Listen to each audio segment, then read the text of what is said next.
Bismillahirrahmanirrahim. Assalamu alaikum, dear students. Exercise 4.2, question number 13. A person died leaving a property worth 5 lakh. Divide his property among widow, a daughter and 2 sons.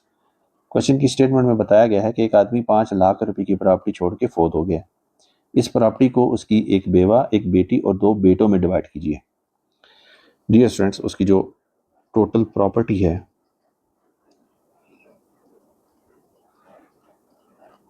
वो है 5 लाख। अब जो window है उसको total property का 1/8 हिस्सा मिलता है, तो 1 is divided by 8 is multiplied by 5 lakh.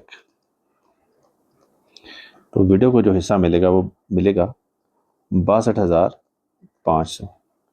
अब जो बाकी बचा वो होगा 5 लाख माइनस 62,500। तो ये जो अमाउंट बचेगी वो अमाउंट होगी 4,37,500। अब ये अमाउंट हमने 2 बेटों में और एक बेटी में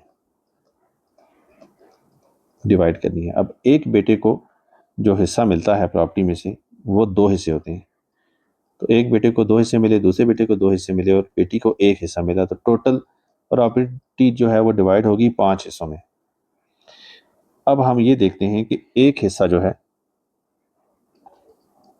वो कितने का होगा।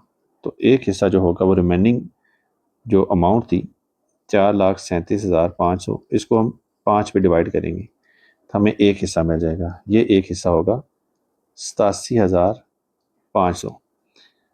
अब डॉटर का जो शेयर होगा,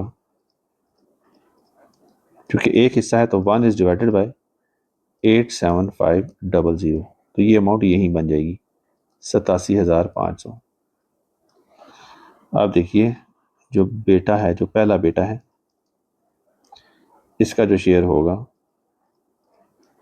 ये होगा 2 इज मल्टीप्लाइड बाय 87500। ये अमाउंट बनती है 1,75,000। और जो दूसरा बेटा है उसका शेयर होगा सेम 2 इज मल्टीप्लाइड बाय 87500, जो कि बनता है 1,75,000।